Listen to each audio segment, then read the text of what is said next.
siang, salam sejahtera untuk kita semua.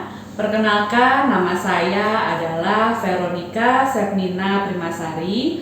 Saya adalah seorang dokter gigi dengan spesialisasi periodontia. Untuk pendidikan saya mengambil gelar dokter gigi atau pendidikan kedokteran gigi saya di Fakultas Kedokteran Gigi Universitas Padjadjaran Bandung. Dan untuk program spesialisasi saya yaitu spesialis periodontia, saya juga mengambilnya di Fakultas Kedokteran Gigi Universitas Padjadjaran Bandung. Saat ini saya merupakan salah satu staf di Departemen Periodontia Fakultas Kedokteran Gigi Universitas Profesor Dr. Mustopo Beragama Jakarta. Di Fakultas Kedokteran Gigi Universitas Profesor Dr. Mustopo Beragama ini ada dua program untuk kedokteran giginya. Yang pertama adalah program akademik kedokteran gigi dan program profesi kedokteran gigi. Dan saya merupakan kedua staf pengajar atau pengampu di kedua program tersebut. Dan saya juga dipercaya untuk menjadi Sekretaris Departemen Periodontia FKG Mustopo Beragama sampai saat ini. Izinkan saya untuk menjelaskan apa itu ilmu periodontia. Ilmu periodontia merupakan salah satu cabang ilmu di bidang kedokteran gigi yang mempelajari tentang jaringan pendukung gigi. Jaringan pendukung gigi terdiri dari ada gusi, ada tulang alveolar, ada sementum, dan juga ada ligamen periodontal. Nah, keempat jaringan inilah yang mempertahankan gigi supaya tetap berada di dalam rongga mulut sehingga nantinya gigi dapat berfungsi dengan baik untuk digunakan untuk mengunyah atau digunakan hanya untuk sekedar berbicara. Begitulah sedikit atau sekilas tentang ilmu periodontia. Untuk selanjutnya pada video ini saya juga ingin sharing tentang bagaimana pengalaman mengajar saya, terutama dalam delivery, bagaimana saya mendeliver atau menyampaikan materi saya, dan juga bagaimana interaksi saya terhadap mahasiswa kepada mahasiswa dan juga assessment dan setelah saya selesai mengajar. Baik, akan saya lanjutkan. Sebagai staf pengajar di Fakultas Kedokteran Gigi Universitas Profesor Dr. Mustopo Beragama Jakarta, saya menjadi pengampu untuk beberapa blok mata kuliah, diantaranya Sistem Stomatogenetik 1 di semester 3, kemudian di semester 4 ada Sistem Stomatogenetik 2, ada Perawatan Daerah Tidak Bergigi 1, dan di semester 7 ada Bedah Dental 2, Skilab Integrasi 1, Skilab Integrasi 2. Kemudian di semester 8 saya menjadi pengampu di blok Kegawat Daruratan Dental dan juga Skilab Integrasi 4. Dan sejak tahun 2020, tepatnya pada semester genap 2019-2020, saya dipercaya menjadi penanggung jawab blok, yaitu blok Sistem Stomatogenetik 2 untuk mahasiswa semester 4. Sistem pembelajaran blok ini baru saja diterapkan di Fakultas Kedokteran Gigi Universitas Profesor Dr. Mustopo Beragama sejak tahun 2019. Pada sistem pembelajaran blok ini akan dibagi menjadi kuliah pengantar, kemudian mahasiswa nanti akan mengikuti kegiatan tutorial. Pada kegiatan tutorial, mahasiswa akan dibagi menjadi beberapa kelas kecil dan biasanya pada satu kelas itu terdiri dari 25 mahasiswa. Isi dari kuliah pengantar tersebut adalah untuk menjelaskan materi-materi apa saja sih yang perlu diketahui atau yang perlu dipahami oleh mahasiswa. Kemudian nanti mahasiswa akan secara berkelompok mempelajari lagi lebih dalam materi-materi tersebut pada kegiatan tutorial. Dan pada untuk blok sistem stomatogenetik 2 yang merupakan saya sebagai penanggung jawab bloknya, blok ini merupakan blok dengan berbagai macam rumpun ilmu. Di antaranya terdiri dari ilmu konservasi gigi, kemudian ilmu faal, kemudian ilmu biologi oral, ilmu ortodonsia, ilmu prostodonsia, ilmu penyakit mulut, ilmu farmakologi, dan juga ilmu periodonsia yang sebidang dengan atau merupakan spesialisasi saya. Dan pada blok sistem stomatogenetik 2 ini, mahasiswa itu diharapkan dapat mengerti atau memahami tentang bagaimana itu proses fisiologis bicara, bagaimana produksi atau mekanisme produksi suara. Kemudian mahasiswa juga harus mampu memahami tentang bagaimana proses fisiologis dari penciuman, dari pernafasan, dan juga dari sistem pengecapan. Kemudian materi berikutnya adalah tentang analisis sistem fungsional stomatogenati. Bagaimana nanti mahasiswa harus dapat melakukan pemeriksaan dari hubungan kebiasaan buruk yang terjadi pada rongga mulut. Kemudian mahasiswa juga harus mampu menjelaskan tentang hubungan sistem stomatogenati yang normal dan abnormal dengan postur tubuh. Kemudian ada materi tentang macam-macam traumatik oklusi dan pengaruh dari traumatik oklusi tersebut terhadap sistem stomatogenati, dan juga teori-teori tentang terjadinya hipersensitif dentin. Nah, materi traumatik oklusi dan hipersensitif dentin inilah yang sesuai dengan bidang ilmu saya, yaitu periodonsia.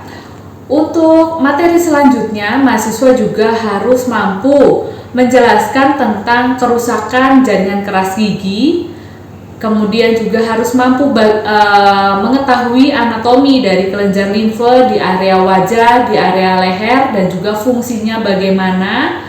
Dan mahasiswa juga harus mampu mengetahui, mampu menjelaskan bagaimana sih sistem stomatogenati itu berkembang berdasarkan usia, dan juga obat-obatan apa saja yang diberikan yang dapat digunakan jika ada nyeri dental ataupun nyeri non-dental.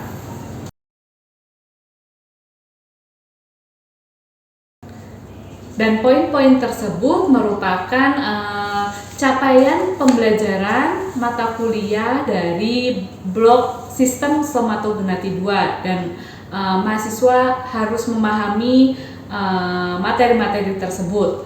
Untuk materi yang saya berikan pada blok ini merupakan tentang traumatik oklusi, yang merupakan salah satu ilmu yang saya pelajari pada saat saya sekolah mengambil spesialisasi periodonsia. Trauma oklusi ini merupakan bagaimana nanti jika ada trauma pada gigi akan mempengaruhi gigi, akan menyebabkan gigi goyang, kemudian nanti akan menimbulkan rasa nyeri pada daerah pipi, pada daerah persendian rongga mulut, seperti itu. Dan berikut ini adalah video pengajaran saya atau pada saat saya mengajar di kelas. Berikut adalah videonya. Udah ya, kita mulai ya. Jadi sekali lagi saya ingatkan bahwa ini merupakan kuliah pengantar, ya. Jadi tolong nanti setelah kuliah pengantar selesai, jadi tolong untuk belajar lagi istilah-istilah yang mungkin kalian belum mengerti, silakan dipelajari sendiri, gitu ya. Suara saya jelaskan ya. Nah, terutama pada bagian ligamen periodontal, ditandai dengan adanya kegoyangan gigi. Masih ingat kan ya jaringan periodontal, masih ingat kan ya? Ada apa aja coba? Iqbal, ada apa aja coba? Jaringan periodontal. Ayo, ada 4.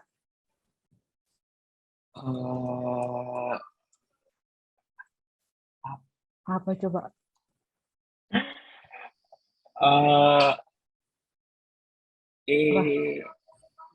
Satu. Izin membantu menjawab, Dok. Ya, siapa ini namanya? Arya, Dok. Ya, Arya, boleh. Yuk. Ada tulang alveolar, Dok. Oke, tulang alveolar. Kemudian Ada ligamen ligamen periodontal. Kemudian sama sementum, Dok. sementum. Satu lagi apa? Periodontalnya Iya. Nah, gingiva. Jangan lupa. Jadi yang utama adalah gingiva, ligamen periodontal, sementum, dan tulang alveolar. Itu adalah 4 jaringan periodontal ya. Jadi tolong dihafalkan ya. Jadi trauma oklusi ini akan mengenai terutama pada ligamen periodontal gitu ya. Kemudian ditandai dengan kegoyangan gigi. Masih ingat kan fungsi dari ligamen periodontal apa? Fungsi dari ligamen periodontal itu ibarat seperti shock breaker gitu ya. Jadi kalau ada tekanan, si ligamen periodontal inilah yang meredam tekanan tersebut gitu ya. Nah, tapi kalau tekanan oklusalnya berlebih, melebihi kemampuan dari si ligamen periodontal itu, apa yang terjadi? Akibatnya terjadilah cedera jaringan gitu ya. Jadi kalau misalnya ligamen periodontalnya tidak mampu menahan tekanan oklusal, ya jadinya cedera jaringan. Nanti cedera jaringannya berupa apa? Nanti akan kita bahas lagi gitu ya. Oke. Jadi kalau kalian nanti baca textbook ataupun jurnal-jurnal, ada istilah trauma from occlusion, gitu ya. Trauma from occlusion itu bahasa Indonesianya trauma oklusi.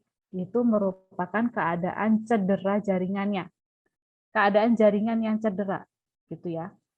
Kalau traumatic occlusion itu diartikan dalam bahasa Indonesia traumatik oklusi atau oklusi traumatik. Itu merupakan tekanannya. Jadi tolong jangan kebalik ya. Gitu ya. Jadi ada yang namanya trauma from occlusion dan traumatic occlusion. Ada dua istilah.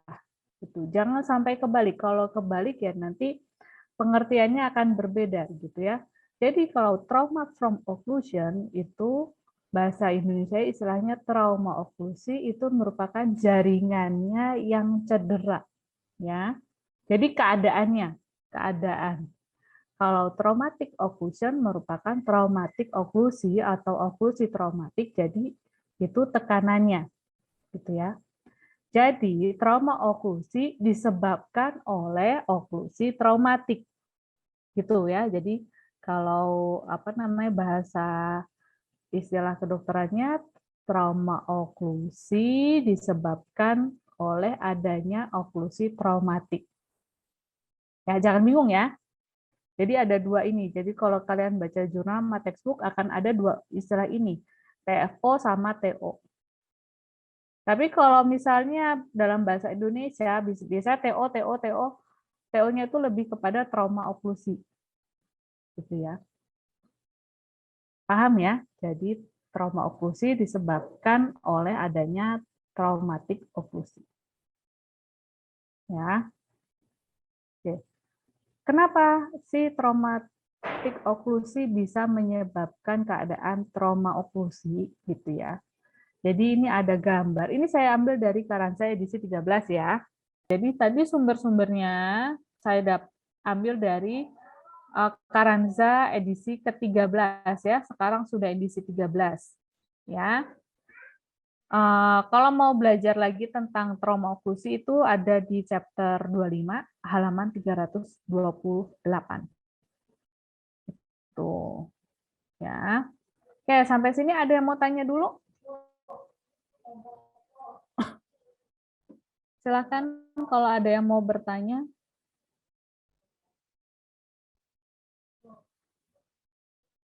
Ya, ada yang mau bertanya?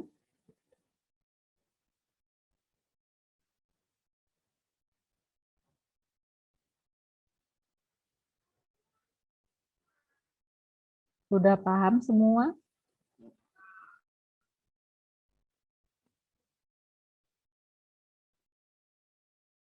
ya sudah paham, Dok.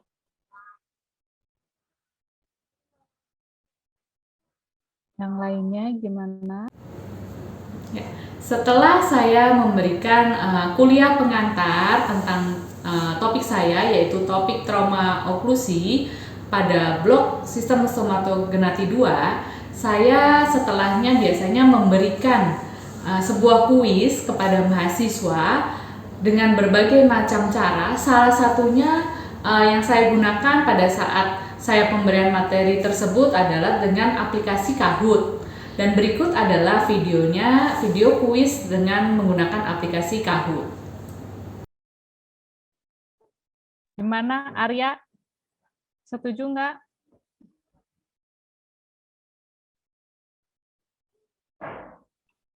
Ya dok, boleh. Oke ya. Bentar dok, tungguin.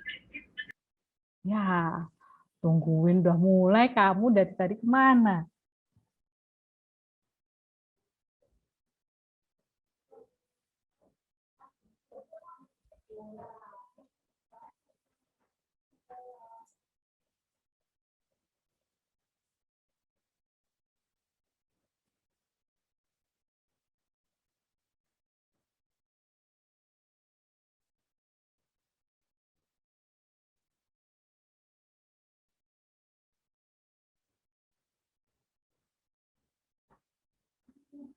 Ya, jawabannya apa? Benar atau salah? Salah dok.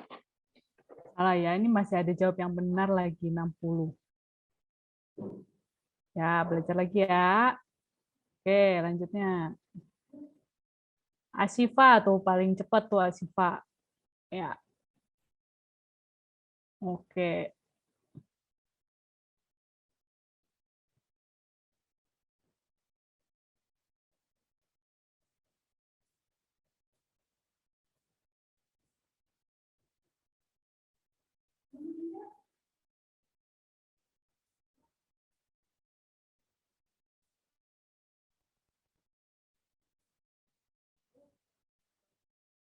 Oke, masih ada yang jawab salah loh ya.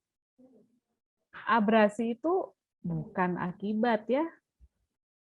Asifa lagi, bukan deh. Marica, oke.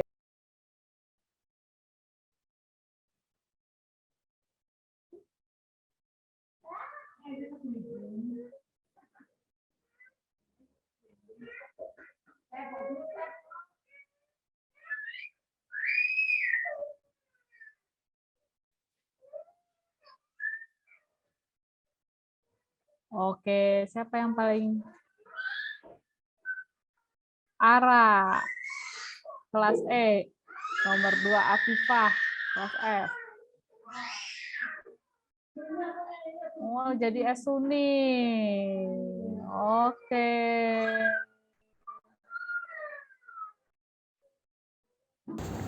Ya, setelah kegiatan pemberian kuliah pengantar selesai dilakukan atau selesai diberikan, mahasiswa kemudian akan mengikuti kegiatan tutorial. Tutorial ini mahasiswa akan dibagi menjadi beberapa kelas kecil. Satu kelas biasanya 25 mahasiswa.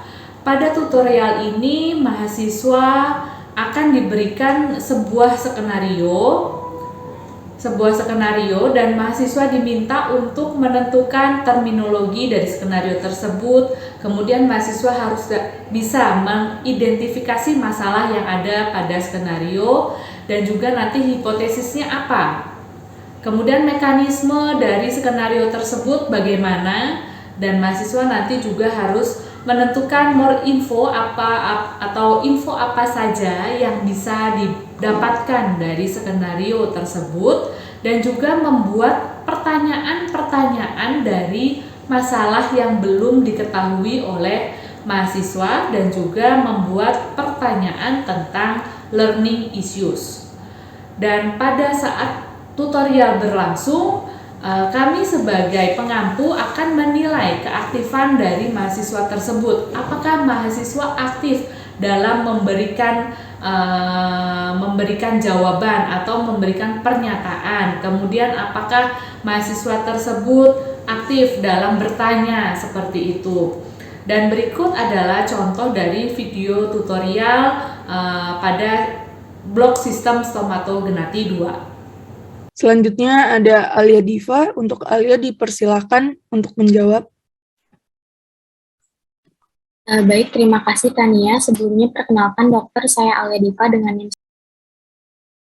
izin melanjutkan menambahkan dari mekanisme Lydia, yaitu dokter melakukan beberapa pemeriksaan, yaitu pemeriksaan ekstraoral, intraoral, dan radiografis.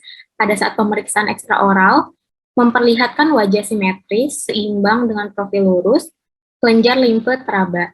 Untuk pemeriksaan intraoral, gigi 4142, mesio labioversi, gigi 16, 11, 44, 45 hilang, terdapat hambatan oklusal pada distal gigi 46, dan goyang 1 derajat, overbite dan overjet 2 mm, relasi molar kiri kelas 1 angle, lalu pada pemeriksaan radiografis menunjukkan resorpsi tulang alveolar horizontal pada regio 16, 11, 44, 45, resorpsi tulang vertikal 1/3 pada gigi 46.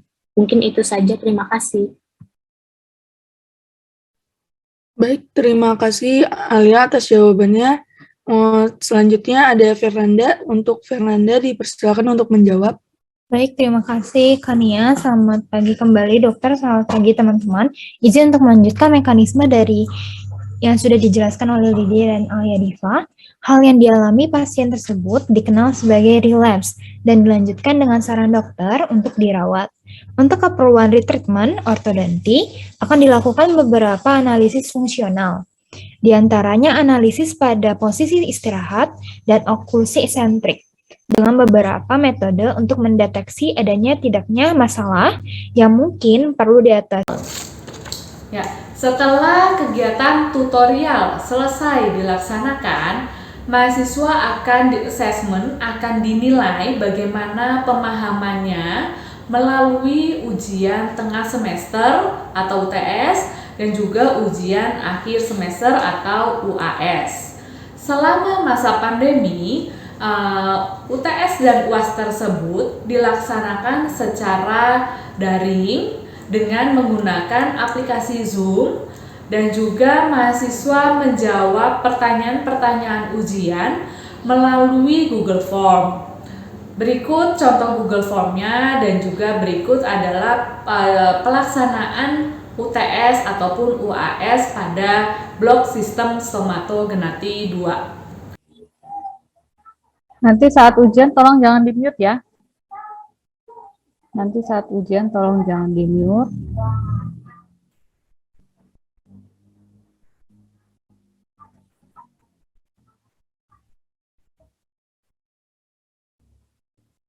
Boleh absen dulu di chat Zoom. Absen di Google Form ya. Silakan di-unmute. Kita mulai untuk ujian. Ya, boleh silakan dikerjakan. Sampai jam 14 ya. Permisi dok, Ya, passwordnya apa ya dok? sini. Ada? Udah di chat Zoom? Belum, nggak ada dok. Nggak Oh kelihatan. udah dok, terima kasih banyak dok.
Yang lainnya sudah ya?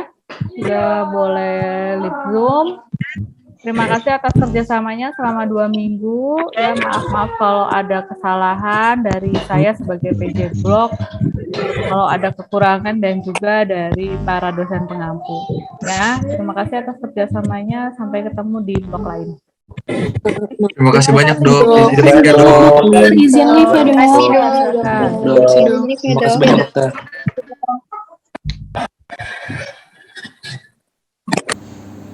Demikian pernyataan diri saya sebagai dosen di Fakultas Kedokteran Gigi Universitas Profesor Dr. Mustopo Beragama dalam bidang pengajaran. Semoga dapat memberikan gambaran apa yang telah saya lakukan sebagai staf pengajar sampai saat ini. Terima kasih dan salam sehat untuk kita semua.